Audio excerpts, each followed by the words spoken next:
Hello students, Vande Mataram. Welcome to all of you in the session number 7 of chapter number 14 respiration in plants. Previous session के अंदर हमने discuss किया था Krebs cycle, TCA cycle और citric acid cycle. Aerobic respiration का last point electron transport system and oxidative phosphorylation. So now you may be wondering why we have been discussing respiration at all. Neither oxygen has come into the picture nor promised large number of ATP has yet been synthesized. Previous session के last में मैंने आपको बताया था कि respiration को discuss करने की ज़रूरत क्या है कि अभी तक कहीं पे भी ऑक्सीजन का रोल आया ही नहीं है और बात ऐसी हुई थी कि एरोबिक रेस्पिरेशन के थ्रू तो बहुत ही ज़्यादा एटीपी मिलेगा. सो अभी तक कहीं ऑक्सीजन भी पिक्चर में नहीं आया है और एटीपी का सिंथेसिस भी नहीं हुआ है. दूसरी बात, क्रेब्स साइकिल की अगर बात करो तो 8 NADH2 मिले थे और 2 FADH2 मिले थे. तो ये NADH2 और FADH2 इतने सारे सिंथेसाइज्ड हुए हैं तो उनका रोल क्या है, उनका काम क्या है. So let us now understand the role of oxygen in the respiration and how ATP is synthesized. कि ऑक्सीजन का एक्चुअल में रेस्पिरेशन के अंदर क्या रोल है और ATP का सिंथेसिस कैसे होता है वो हमें डिस्कस करना है. So the following step in respiratory process are to release and utilize the energy which are stored in the NADH2 and FADH2. तो आज से दिमाग में बिठा लो कि जो ये NADH2 है और FADH2 है उनमें ही एनर्जी छुपी है. तो उनमें से एनर्जी को पहले हमें रिलीज़ करना है एंड रिलीज़ करने के बाद वो एनर्जी को स्टोर्ड करना है in the form of ATP. सो ये कब हो पाएगा? This is accomplished when they are oxidized. तो अब इन दोनों का ऑक्सीडेशन करना है through electron transport system. ETS के थ्रू उनका ऑक्सीडेशन होगा. जो भी इलेक्ट्रॉन्स रिमूव हुए हैं are passed on to the oxygen. तो रिमूव होने वाले इलेक्ट्रॉन्स को हमें ऑक्सीजन तक पहुंचाना है एंड फाइनली फॉर्मेशन होगा वाटर का. सो NADH2 और FADH2 को अगर आप तोड़ो तो जनरली मिलेगा क्या? तो भाई NAD plus 2H plus 2 electron. FADH2 में FAD plus 2H plus 2 electron. तो ये इलेक्ट्रॉन को फाइनली हम लोग कहाँ तक पहुँचाएंगे? ऑक्सीजन तक and we get one molecule of water. So the metabolic pathway through which electron are passes from one carrier to another carrier. तो यहाँ पे ETS के अंदर बहुत सारे नंबर ऑफ कैरियर्स होंगे जो इलेक्ट्रॉन को पास करेंगे. इसलिए ये सिस्टम का नाम है electron transport system ETS and it is present in the inner mitochondrial membrane. कहाँ पे होगा?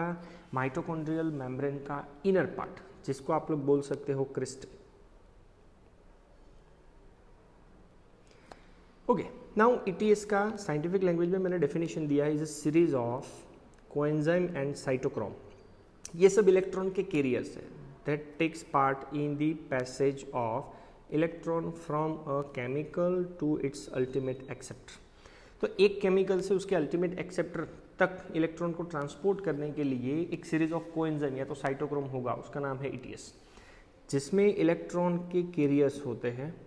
वो इलेक्ट्रॉन के कैरियर्स को अरेंज किया जाता है according to their increasing positive potential. कि जैसे जैसे उनका पोटेंशियल बढ़ता जाएगा उसको उस हिसाब से अरेंज किया जाता है.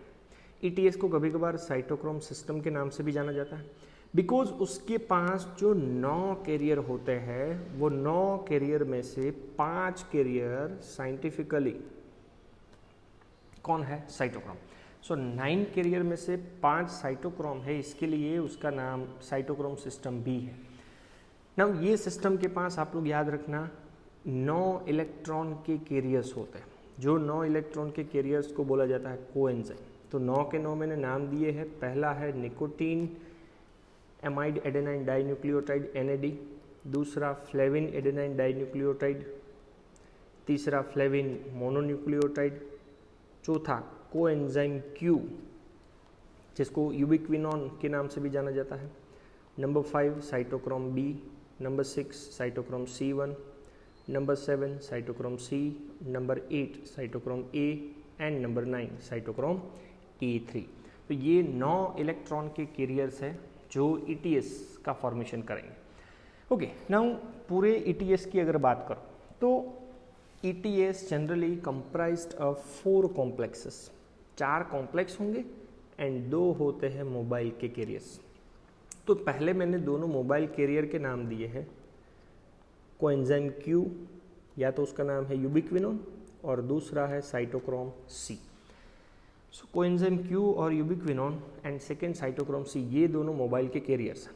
अब हम डिस्कस करते हैं 4 कॉम्प्लेक्सेस कौन से हैं। सो पहला कॉम्प्लेक्स है कॉम्प्लेक्स नंबर 1, जिसका नाम है फ्लेवोप्रोटीन ऑफ NADH डिहाइड्रोजिनेस, जिसको FPN बोल सकते हैं। तो flavoprotein of NADH dehydrogenase. Complex number 2 flavoprotein of succinic dehydrogenase, so इसको बोल सकते हैं FPSD। Complex number 3 cytochrome BC1 and complex number 4 cytochrome C oxidase, जो कॉम्प्लेक्स के पास होगा cytochrome A and A3 with 2 copper centre, copper A and copper B। अब electron का मूव होने का पाथवे कौन सा है कि भाई इलेक्ट्रॉन कौन से डायरेक्शन से मूव होगा। सो ये जो नाम मैंने लिखे हुए हैं वो कॉम्प्लेक्स के नाम। तो इलेक्ट्रॉन को मूव करने के लिए 2 पाथवे है, 1 से 3 और 3 से 4। कॉम्प्लेक्स नंबर 1 to 3, 3 to 4, या तो दूसरा पाथवे है complex number 2 to 3 and 3 to 4। तो जब भी बात आती है कि इलेक्ट्रॉन 1 से 2 या तो 2 से 3 मूव होता है, सो 1 से 2 या तो 2 से 3 कौन से मोबाइल कैरियर से मूव होगा, बाय कोएंजाइम Q और यूबिक्विनोन। और दूसरा रूट जो है, तो दूसरे रूट के अंदर आपको पता है दोनों के अंदर वही है 3 to 4, 3 to 4 by mobile carrier cytochrome C। अब एक्चुअल में ETS का डायग्राम, तो ये होता है एक्चुअल में ETS का डायग्राम। अब ETS का डायग्राम समझने से पहले मैं उसका अरेंजमेंट आपको दिखा देता हूँ। ये है मैट्रिक्स। तो मैट्रिक्स में क्या परफॉर्म किया था हमने, Krebs cycle. Okay, Krebs cycle के बाद ये है इनर माइटोकॉन्ड्रियल मेम्ब्रेन जो है क्रिस्टी। तो क्रिस्टी में क्या परफॉर्म हो रहा होगा, तो आपको समझ में आ रहा है ETS। ये है इंटर मेम्ब्रेन स्पेस, मतलब ये इनर मेम्ब्रेन है, तो आप बता सकते हो यहाँ पे कहीं पे आउटर मेम्ब्रेन होगा। सो ये है आउटर मेम्ब्रेन।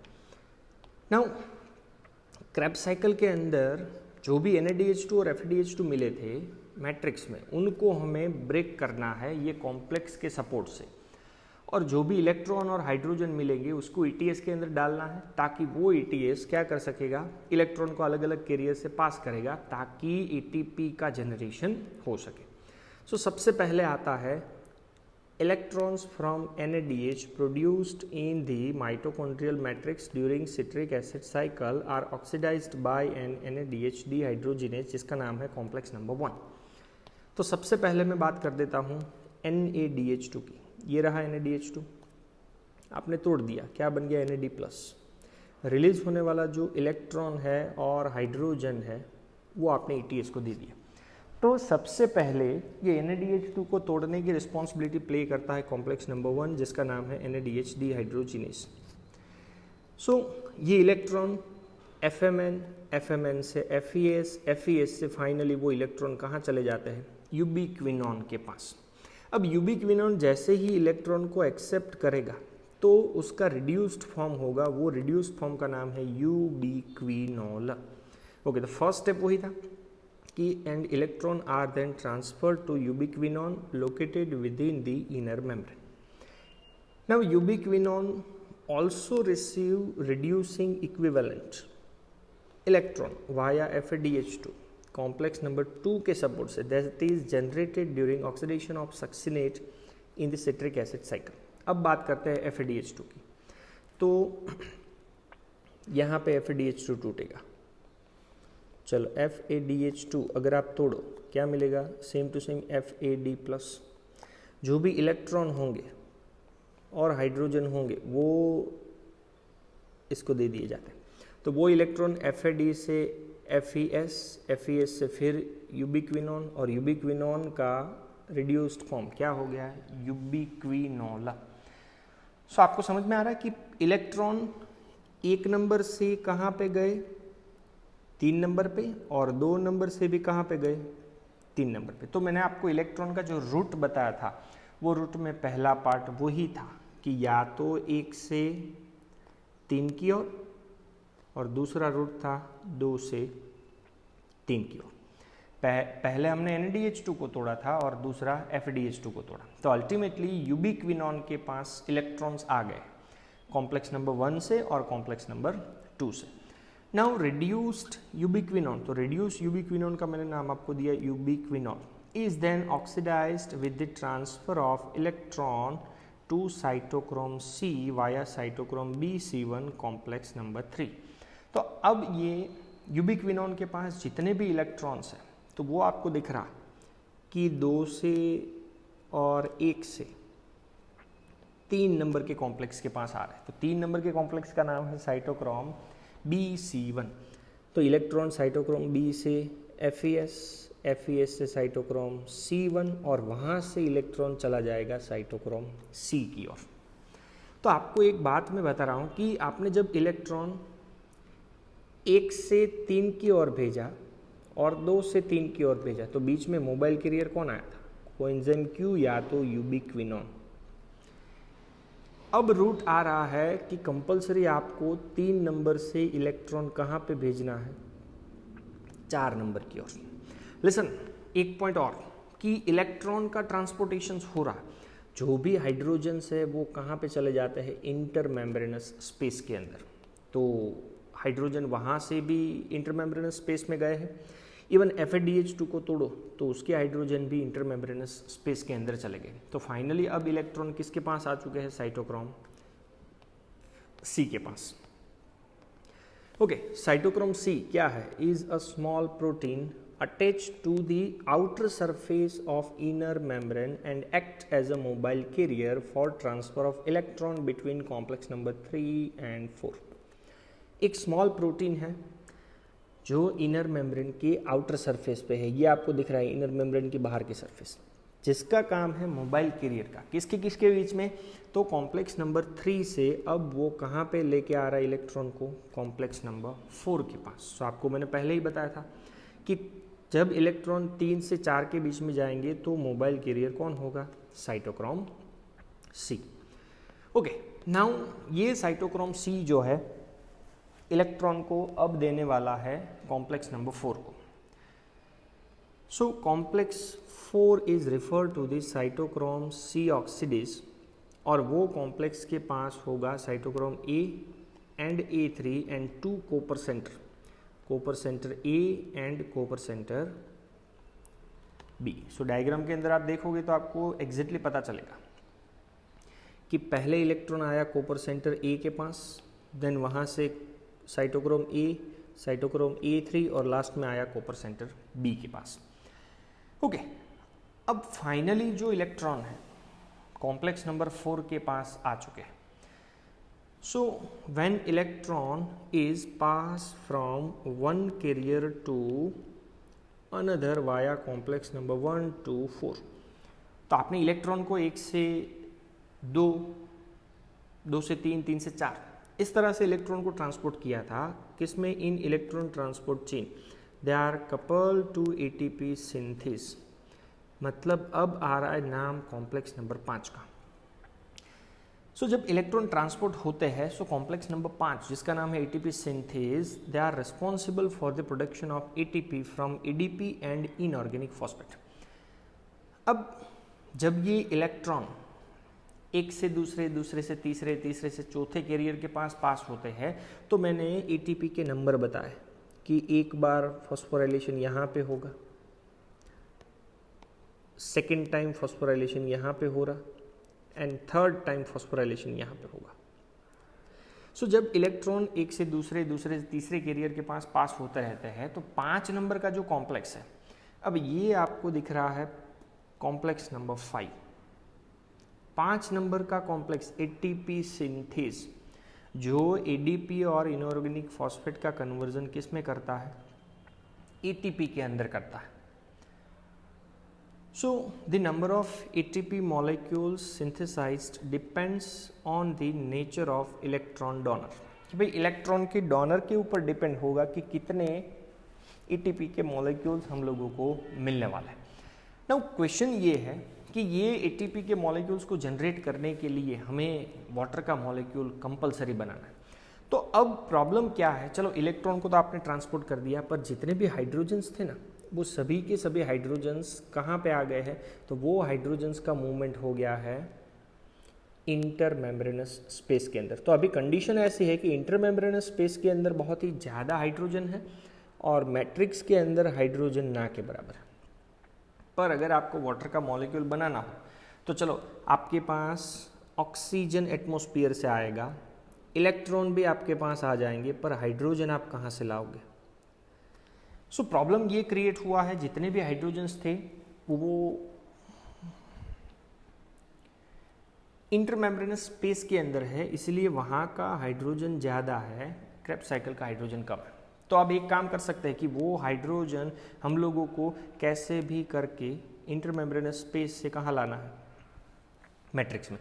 बट ये जो इनर मेम्ब्रेन होता है, वो इनर मेम्ब्रेन हाइड्रोजन को एक्सेप्ट कर सकता है, पर जब भी उसको वापस मूव करने की बात आती है तो उस टाइम पे हाइड्रोजन को सिंपली वो मूव नहीं करने देगा। सो फॉर दैट पर्पस हमारे पास उसको सॉर्ट आउट करने के लिए ही कॉम्प्लेक्स नंबर 5 होता है। तो ये 5 नंबर के कॉम्प्लेक्स के पास दो कंपोनेंट है F0 एंड F1।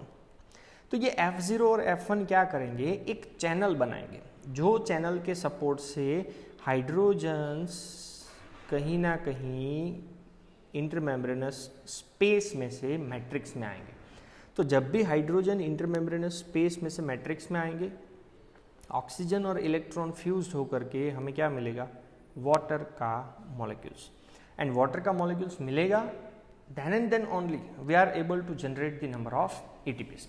सो अब बात कर लेते हैं कि NaDH2 को तोड़ो तो कितनी बार फॉस्फोराइलेशन होगा, और FADH2 को तोड़ो तो कितनी बार फॉस्फोराइलेशन होगा, and according to them ATP के नंबर हमें कैलकुलेट करना है। So oxidation of one molecule of NaDH, अगर एक मॉलिक्यूल NaDH का अगर आप तोड़ते हो देन मिलने वाले एटीपी कितने होंगे, 3। सो 3 एटीपी मिलेंगे एक NaDH2 को तोड़ने से, and one molecule of FADH2 produce 2 molecule of ATP। So 2 ATP that we get from oxidation of one molecule of FADH2। उसके पीछे का रीज़न तो आप देख सकते हो डायग्राम के अंदर, कि जब आपने NaDH2 तोड़ा उसके बाद ATP कितने बार बना, तो उसके बाद ATP बनने के लिए ये एक बार, this is the second time and this is the third time. इसीलिए मैंने बोला था कि एक NaDH2 को अगर आप तोड़ोगे तो 3 बार फॉस्फोराइलेशन होगा। ओके, FADH2 की बात करो तो FADH2 जब आप ब्रेक करते हो तो ये एक रहा और उसके बाद का ये दूसरा। So because of this reason FADH2 के एक मॉलिक्यूल को अगर आप तोड़ते हो तो 2 ATP, एंड NaDH2 के लिए आपको कितने ATP कंसिडर करने हैं, 3 ATPs। Although aerobic process of respiration takes place only in the presence of oxygen. The role of oxygen is limited to the terminal stage of process. अब aerobic का मतलब आपने पहले ही समझ लिया कि भाई एरोबिक मतलब सर ऑक्सीजन की प्रेजेंस में होने वाला प्रोसेस, पर ऑक्सीजन का रोल तो एकदम लिमिटेड है, और वो भी कौन सा स्टेज में, terminal stage of the process, last stage में ही ऑक्सीजन का रोल आता है। ये presence of oxygen is vital, भले लास्ट स्टेज में आता हो, पर अगर ऑक्सीजन नहीं होगा देन इतनी ज़्यादा एनर्जी रिलीज नहीं होने वाली। Since its drive whole process by removing hydrogen from the system, compulsorily system से हाइड्रोजन रिमूव होंगे तभी जाकर के आप लोगों को एटीपी मिलने वाला है। So oxygen act as a final hydrogen acceptor, और we can say that electron. तो ऑक्सीजन हाइड्रोजन या तो इलेक्ट्रॉन का फाइनल एक्सेप्टर है, तभी जाकर के तो हम लोगों को क्या मिलता है, water. So unlike photophosphorylation, photophosphorylation मतलब लाइट के प्रेजेंस में होने वाला फॉस्फेट का एडिशन, जहाँ पे लाइट एनर्जी यूटिलाइज होती थी for the production of proton, H+ gradient required for the phosphorylation. H+ का ग्रेडियंट मतलब क्या, तो डायग्राम के अंदर आपको मैंने पहले ही बताया था कि सिचुएशन ऐसे क्रिएट हुई है कि यहाँ पे H+ ज़्यादा है और यहाँ पे H+ कम है, तो ये हो गया H+ का ग्रेडियंट। तो फोटोसिंथेसिस में भी कहीं ना कहीं ऐसा H+ का ग्रेडियंट हमें जनरेट करना होगा, पर उसके लिए हमें ज़रूरत पड़ती है लाइट एनर्जी की। But in respiration it is the energy of oxidation reduction which are utilized for the same process। तो फोटोफॉस्फोराइलेशन में लाइट के सपोर्ट से वो H+ का ग्रेडियंट होगा, वेरेज रेस्पिरेशन के अंदर अलग अलग सब्सटेंसेस का ऑक्सीडेशन और रिडक्शन करके हम लोग वो एनर्जी को यूज़ कर सकते हैं। So it is for the reason that process is called as a oxidative phosphorylation, क्योंकि NaDH2 और FADH2 का ऑक्सीडेशन भी करते हैं और साथ साथ में ADP का फॉस्फोराइलेशन भी करते हैं, इसलिए ये प्रोसेस का नाम है oxidative phosphorylation. So the energy release during ETS is utilized in the synthesizing ATP with the help of ATP synthase, जिसका नाम है कॉम्प्लेक्स नंबर 5। अब ये 5 नंबर के कॉम्प्लेक्स के पास 2 कंपोनेंट है, आपको मैंने पहले ही बताया था, F1 एंड F0। अब आप ये डायग्राम देख सकते हो, तो डायग्राम के अंदर ये रहा F0 एंड ये रहा F1। तो F0 और F1 के सपोर्ट से हाइड्रोजन इंटरमेम्ब्रेनस स्पेस से कहाँ पे आएंगे, मैट्रिक्स में। तो हाइड्रोजन जैसे ही आता है वाटर का मॉलिक्यूल्स बनेगा, तो एक ADP के मॉलिक्यूल का फॉस्फोराइलेशन होगा and we get a 1 molecule of ATP।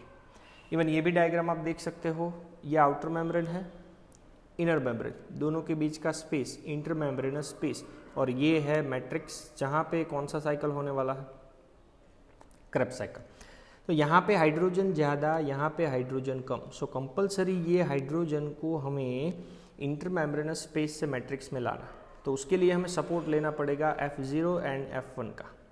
So ADP और इनऑर्गेनिक फॉस्फेट दोनों को अगर आप जोड़ते हो देन क्या मिलेगा आपको, ATP का एक मॉलिक्यूल। अब ये F0 और F1, सो F1 एक हेड पीस है जो पेरिफेरल मेम्ब्रेन प्रोटीन है। सो हेड पीस है पेरिफेरल मेम्ब्रेन मतलब बाहर की side located and contains this site for synthesis of ATP from ADP and inorganic phosphate. अब आप F1 की बात करो तो F1 एक पेरिफेरल हेड पीस है जिसके पास साइट होती है कि ADP और PI को जोड़ के क्या बना सकता है, ATP। दूसरा है F0 integral membrane protein, membrane के अंदर इंसर्ट हुआ प्रोटीन कॉम्प्लेक्स है that forms channel through which protons across the inner membrane.